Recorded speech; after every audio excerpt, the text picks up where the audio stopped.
Welcome to another episode of the Drew Versa Show. Today I have my guest, CEO of Restaurant HR, Carrie Luxem. Carrie, welcome to the show. Thank you so much for having me. It's a pleasure and an honor to have you, Carrie. You have done so much work in the food and beverage business, an industry that is near and dear to my heart. You know, years ago, my family and I, we co-founded a frozen yogurt brand, and then I got to work for a Fortune 500 food and beverage company, and it's just been great, wonderful industry. So I want to hear your journey. How did you become the restaurant HR guru in the food and beverage? You got a lot of time? I'm kidding. Yeah, it's not going to take me that long. So I actually started thank you for having me on your show. It's a real pleasure, and I apologize for my technical difficulties. I always say that every podcast because I always have difficulties getting on. But I started in this industry a very long time ago when I was 15 years old. I was a teenager. I was having some troubles and, school wasn't a real priority. And I get this job at Dairy Queen. So my very first job was at Dairy Queen.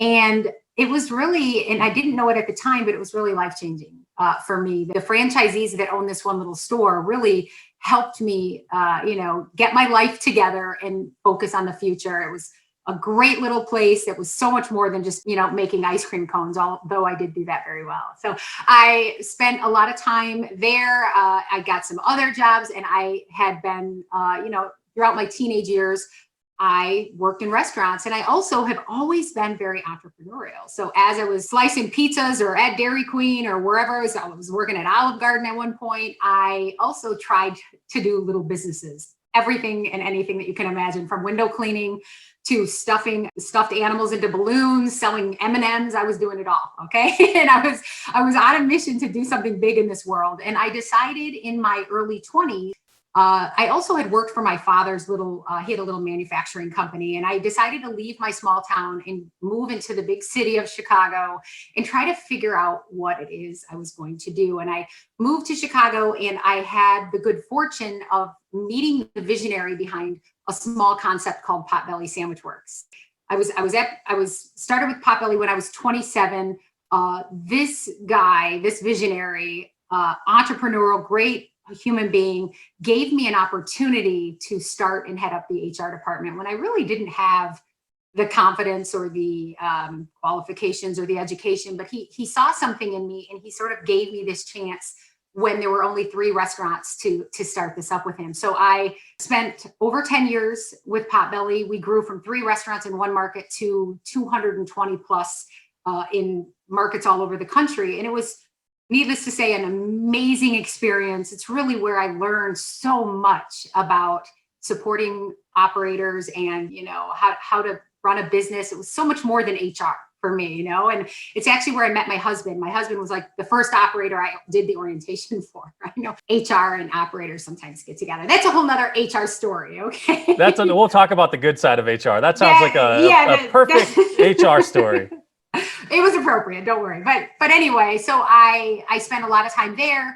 Then after 10 plus years, Potbelly had gotten really big, and it was sort of my identity, but I was like ready to do something new. I had my husband and I got married, and we had 2 babies, and I wanted to be a mom first. That was my first priority. And my husband was just getting started in the Dunkin Donuts business. He had been with Potbelly, then he went to Chipotle and went public with Chipotle, and then got involved in the Dunkin franchisee thing. And I was like, I'll help my husband, I'll be a mom, and I had this vision of helping these small restaurants set up simple people systems and how to find great people. And I'm like, I'll just sort of do that on the side until my kids are in school, kind of a thought, And so that's when, in 2010, that's when my business was born. I started Restaurant HR Group. And when we first started, I did a lot of recruiting. We don't do recruiting anymore, but we did a lot of recruiting. We did a lot of payroll and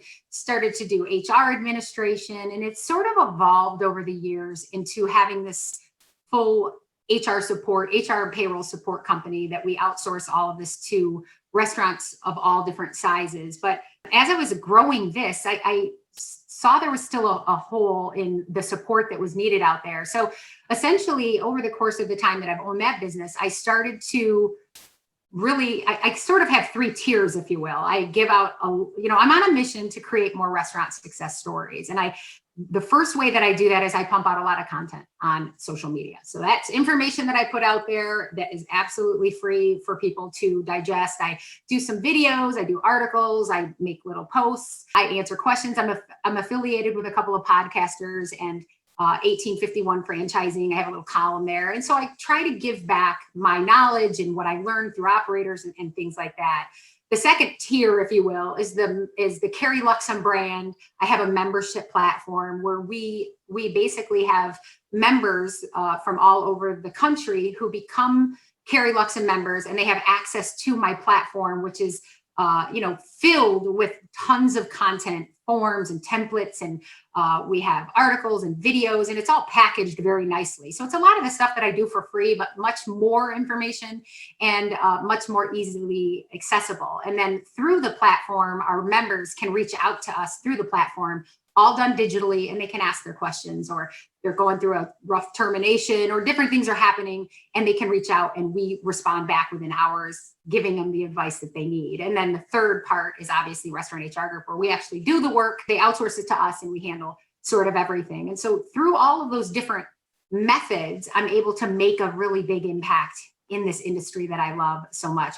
If somebody has one restaurant or somebody has 100 restaurants, we like to be able to support them and help them. And the truth is, in this industry in general, obviously we've been going through a ton with this pandemic, but it changes and it evolves, and the rules and the regulations and the laws and everything just changes so fast. And what you did to recruit last year in New York doesn't work in Chicago this year, or whatever it may be. So you always just have to sort of be on your game and figure out new ways. And that's what we try to help our clients with. We do a lot of writing, a lot of videos, a lot of processes, and we talk a lot and we put out a lot of content. And so that's kind of where I am right now. I was going to launch the Carrie Luxem show in last year when the pandemic happened. So we have put that on hold. If the big restaurant show happens in Chicago this year, we're probably going to launch the show. And that's essentially similar to a podcast, but I'm actually going to go out and interview people in their restaurants. I'm going to meet with them in person, and we're going to do actually a live interview. And I want this to be a very quick 20-30 minute interview where I can add value to other restaurateurs' lives. And instead of it just being my voice, it'll be the voice of very successful restaurateurs, CEOs, chefs, recruiters, and that sort of thing. So that is like that's awesome, kind of Carrie. Version. Yeah, that's I can't wait to see the show. Oh, thank you. You were really excited. I keep saying, hey, it's coming soon. But because we're going to be going out into the world to do this, we have to be able to fly, and we have to be able to go into these restaurants. So we are really, really hoping that it is going to happen maybe in May. If the restaurant, we keep our eye out on the big restaurant show that happens here in Chicago. And if that's going to happen this year, we're really going to do our best to launch it. I already have 20 plus guests lined up. I'm just trying to keep them excited about it because we've been in the process of rolling this out here forever. So, and then in 2018, I published my first book, which is Restaurant Operators HR Playbook. It's really a systems book. And then I'm going to launch my second book this year. That's more of a soft skills playbook. And it'll be set up very similarly to my first one. But so basically restaurateurs or business people can understand how to set up the systems. And then the soft skills one is more about your interpersonal skills and how to improve in those areas. Awesome, Carrie. Thanks for sharing your journey. And sure. I think, when we're talking about the challenges right now, so many people are going through, let's look at your crystal ball. Where do you see the restaurant industry? We have ghost kitchens that we're talking about. In San Francisco, there was a robot coffee stand that people could walk up. We're seeing this interesting time, the shift, right, of human resources. And where do you see the crystal ball? Oh, geez. I mean, honestly, it depends on the day you ask me, but right now, I think that this will all settle down. And of course, there are going to be some fundamental changes. There's no doubt about it. This is definitely changed the way we operate. And you're right, there are tons of ghost kitchens. I think people are really going to improve how they do their deliveries and how they do their being able to come in and pick up food. And I think that is going to be a staple as we move forward in the restaurant industry is being able to do that. But I still think people love going out and they love eating out and they love being in a room with people and sitting at a bar or whatever it may be. So, I think there'll be some improved sanitation and safety procedures that may be from this whole thing. But I think that people are going to take a really good look at how a lot of these restaurant groups and franchisors responded to this whole pandemic.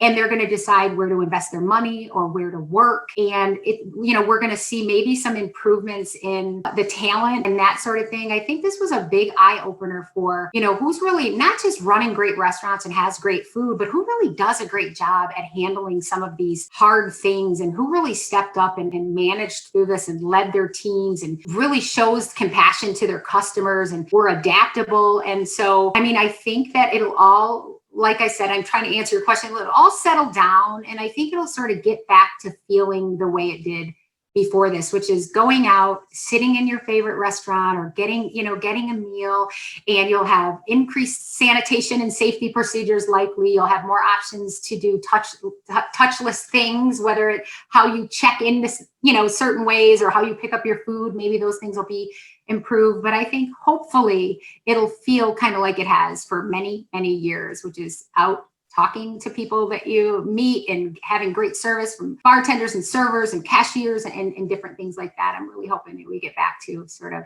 the norm there. The human connection piece. Yeah, I hope so. I certainly don't know, but it does feel like it. And I'm in Illinois and we're still on lockdown. I just saw when we were waiting to connect that there's been a release in some level of open for dining experience again, 25% capacity or something. So that's just happening within the last hour. So I think once we feel like things are getting back to like where you can go out and have date night again, then we'll kind of see how this sort of lays out as we move forward. So the next part we're going to talk about is scaling your business, because at the end of the day, you have to have a great team. You have to have great people. Yeah. And a lot of restaurateurs, they come in, like you're talking about the first person you worked with at Dairy Queen, they might have one Dairy Queen. And then you've mentioned your husband, you and your family, you have multiple Dunkin locations as franchisees. How do you effectively scale your business? What are the things that you should be looking at? And what are the hangups, right? A lot of there's some hangups out there that people get tripped up on that can ruin their scale plan. Yeah, no, I think that's a really great question, Drew. And I kind of break it down into a couple different really important things. And this definitely goes back to what I learned as a 15-year-old that I didn't really connect at the time, and what I really connect with all these different restaurant operators that I work with. What are the common things that they have, the ones that do it really, really well and that can scale? It's really two things. They build very simple systems through the whole life cycle of an employee. And by the way, you build these systems and you constantly revise them. You've got to stay up with the times. So sometimes that means more technology or whatever it may be, but you basically have a system and a process and a how to go out from the beginning of, how do you recruit and hire people? What do you do? How, and I think one of the big changes I've seen through this pandemic is people are using social media a lot more now than maybe restaurateurs did. And they didn't, we got to be able to get to people. But what is your process for recruiting? What is your process for hiring? How are you interviewing? How do you onboard people? How do you make sure that you're teaching and coaching your people? You've got to have a plan. You've got to have a process to do that. How do you keep people safe internally and your customers? How do you ensure that you prevent the losses that are happening in your restaurants, preventing theft and food cost issues and all of those things? How do you manage all that all the way through the termination? And the ones that really put the time and effort into building these systems and processes and training, and they take the time to coach their people through these things, and they build them and develop them and they revive them, and they, as they grow, they really do a better job of hiring and retaining great people and building the culture that they desire to have. And then the second part of it is simply not just being a manager. Managing things is, all these systems is so important. You've got to manage the processes that you have, but really leading people. And I think leadership is really hinges on making an emotional connection with people. And when you have that combination of managing the systems and leading people and connecting on that emotional level, you're going to have so much more success building any kind of business. That's kind of what I think restaurateurs, whether you're one or two restaurants or you have hundreds of restaurants, if you focus on those, and it sounds simple, right? Just two things, just focus on these two things. But obviously a lot goes into that. But the concepts, if you think about the best concepts out there, even the really large ones, the ones that dedicate a lot of their time and effort into ensuring their people have these simple systems that they can follow, and they truly care about, and they're empathetic, and they lead their people by being good company, and they really put a lot of effort into doing that, they are the ones that scale faster and that have more success financially and otherwise. I love it. And one of the things that's key in the food and beverage business, industry is turnover hits you hard. And you think about this, most people, they come into a restaurant, they enjoy the time, like we're talking about. You have a nice glass of wine, this and that. The server's great. They love the experience. At the behind the scenes piece, though, is the restaurateur, the owner, that's hiring and trying to retain people in a place, whether it's Chicago, where you are, San Francisco Bay Area, where I'm born and raised, and prices are just through the roof, right? So we have these people that are working for $14 an hour, maybe $10 an hour plus tips. How do you retain talent in tight markets? Because you don't want to have somebody memorizing your menu with all your appetizers and your entrees and this and that, and then a week later they're gone. Right. No, absolutely. And the thing in this industry is turnover is very, very healthy. I mean, people work in the restaurant industry, they're in college, maybe they're, they just had some kids and they want to, it's natural to have some turnover, but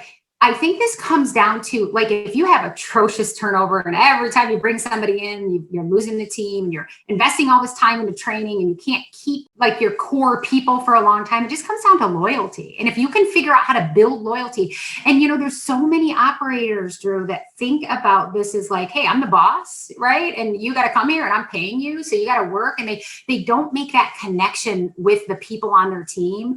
And when you miss that, they aren't loyal to you. So the reality is you can go anywhere and get a job in a restaurant for the most part. You can make $15 an hour by going next door and getting a job there. It's very competitive. Even when even in the unemployment being really high, it's still, finding the best talent. I'm telling you, we at Dunkin', we never stop looking for great talent. And again, sometimes the turnover is natural and we know what's going to happen. They go off to school, they come back and they work, or we know they're coming in for 6 months and we're willing to, bring somebody in that we think is great or whatever. But, again, it's really finding those core people. If you need full-time people, you want them to be there, you've got to figure out what matters to them. You've got to show them that you respect them and that you care about them as a person, not just as an employee. And when you do that, you build that loyalty, they won't step foot to the next guy to make $1 more if they feel valued and they feel wanted. How you do that, Drew, it's about consistency. It's not about being really extroverted or being really charismatic leader. It's about being real. It's about being authentic. It's about dedicating your time and energy into what matters to the people that you have working in your restaurants every day. And you got to figure that out. And it's not one size fits all. What matters to you might be different than what matters to me, So is it easy? Not easy. But if you care about it, I have a really small company. I have 12 people in my company.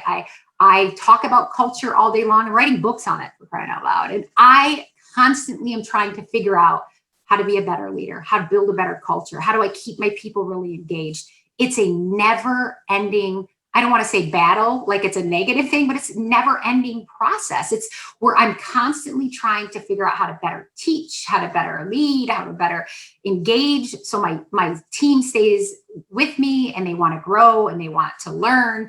And by the way, right now, we're in the pandemic too. We don't have a lot of growth opportunities right now. We're just trying to stay intact here.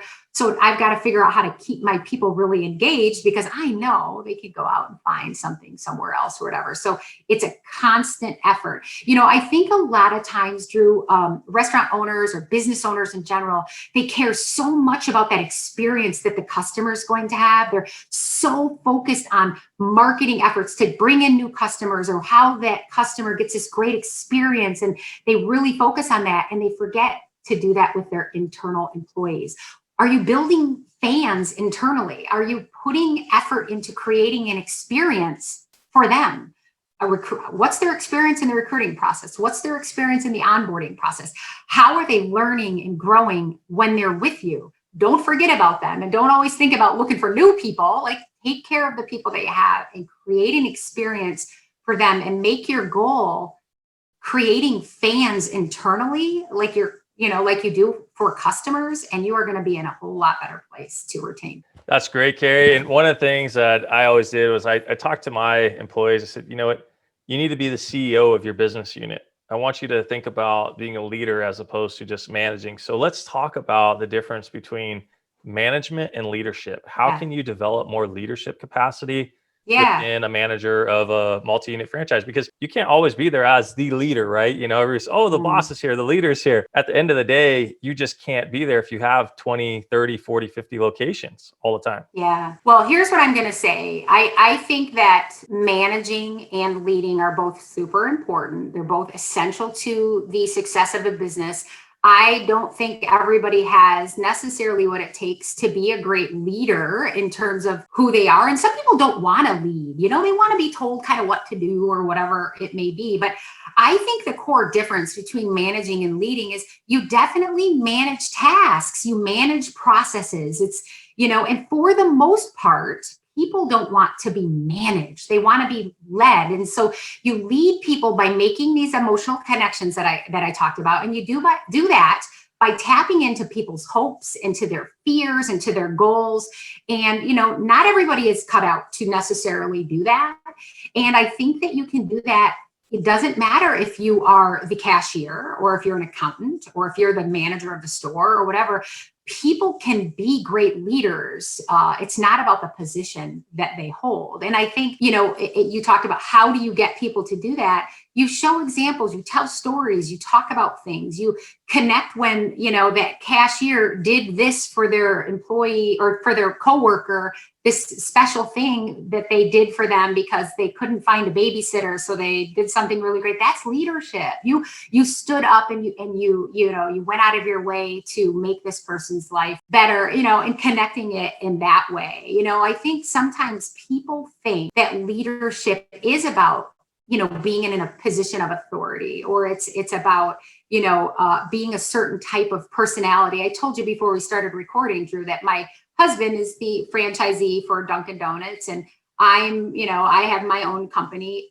He and we are such different types of leaders. I mean, he is super introverted. He's a serious operator. He wants to make money. He's very focused on running great restaurants, but in his heart, he genuinely cares about his people, and he gets to know them in the way that it feels right to him. Where I'm much more vocal, I'm very charismatic. I'm very social. I have a different personality. But I learn a lot about leadership from my husband and how he operates. And I see the same too with like a lot of chefs out there in the world, or restaurant owners. They're not necessarily this like touchy-feely leader. I'm going to make you feel good every moment, but they know who they are. And at their core, they take care of people, and they do the right thing, not the easy thing, and I think that's what leadership is. I really think it's about making differences in people's lives, showing compassion, being empathetic, making that connection with people, and inspiring them to get the results that they are hoping to get, whatever those results may be. That's great, Carrie. And I think empathy is huge in business, sharing I totally agree. your journey and just being human, because we see the titles, or we see this and that, but everybody gets there eventually, if that's on your path. If you want to be a CEO of a restaurant or whatever, you can make it happen. So just we're all, I always say, never forget where you come from. And one of the things now, Carrie, is I think we've talked about leadership, we've talked about management, processes, systems, scaling. Mhm. Let's talk about communication as our final nugget for everybody today. Okay. We are in such a divided and divisive time. And there are people Yeah. that, are on, maybe they're Republican, they're Democrat, they're working in the workplace. Everybody says, don't talk about politics, but I think it's very difficult nowadays where, we are talking about politics because a lot of things, the future of our country, our values, our morals, all these big picture things are really impacting people, on an emotional level. So Yeah. how do you have effective communication in divisive times, and how do you set the tone as a leader for people in your workplace to be able to not shut Yeah. things down, but rather teach people the art of debate? I feel that the art of debate is how you and I grew up, with speech and debate classes and things Yeah. like that. Now it's just social media. It's a click or a troll or, very hot tempered amygdala response in the brain that has, no logic, no thought, no discourse. And we're Yeah. seeing this, nowadays in the workplace where it's just very hot tempered, volatile things. So how do Yeah. we create a workplace that has effective communication where we're not shutting people down, but we can talk about things, to have a better Yeah. culture, to have a better country? Yeah, I think it's tough. And I think that we're in a really unique time with the level of hostility. And I will tell you, Drew, I have a team, small team. We're all very different politically or, what we think or whatever. I think it's really about respecting other people's opinions or what they believe. And, I will tell you, and I have a lot of different opinions, even within my own family. And I'm sure most people do, but it's really about, I'm certainly not going to not like somebody because they have a different opinion from me or whatever. But I think to go back to your question as it relates to restaurants or businesses and communication, I think you have to be appropriate. I think you have to, you have to chill out a little bit there. I see a lot of hostility. I see a lot of battling back and forth. I think you've got to understand what is appropriate to bring to the table and not. And I keep it very, very neutral. And I have my own values. People know what my values are. I don't get real specific on my opinions, what president and this and that. And that's just a decision that I make. I have a level of expectation that we are going to work as a team and that the people that I've hired, we do have the same values. We don't have all the same political or religious or, day-to-day beliefs, but I respect the team that I have and what it is they believe or whatever. And I think we have that mutual respect with one another, that we all are very different. And again, when we're talking about what's actually happening right now, I'm sure if we got into a deep conversation, there would be some people that would get angry or, that sort of thing would happen. So we just we don't get real deep into those conversations. I personally don't see the benefit in having those really aggressive debates when it comes to what we're doing in my company. So I can't give advice on how other people are going to operate their businesses, but I would say is a very general way to think about it in terms of communication. Be a good person, be compassionate, be empathetic. Other people have different opinions than you. It doesn't mean you've got to dislike them because they don't think exactly like you do. So I would just say, try to continue to be a good person. And if you have your own personal values, live those, be true to who you are. And that's all you can really do. Carrie, thank you so much. Any final words of wisdom for the listeners? I think it's just really my final thoughts would be just as hard as it can be, try to be optimistic and stay positive. And I think when we as a company do that, or as a nation, we do that, things will hopefully get better. So just try to look at the positives, what we've learned through this hard time, and let's just focus on making 2021 the best that we can. Let's do it. And how can Let's do people it. get a hold of you, Carrie, if they want help with HR and all the different resources? Yeah, they can come. I have two different websites. We have the outsourcing website, which is restauranthrgroup.com, where we handle all of your HR, payroll, and benefits administration, or carrieluxem.com is where I have the membership, where you can get my books or talk about training or keynotes or whatever it may be. Carrie Luxem, great to have you on the show. Thank you so much. Great to meet you.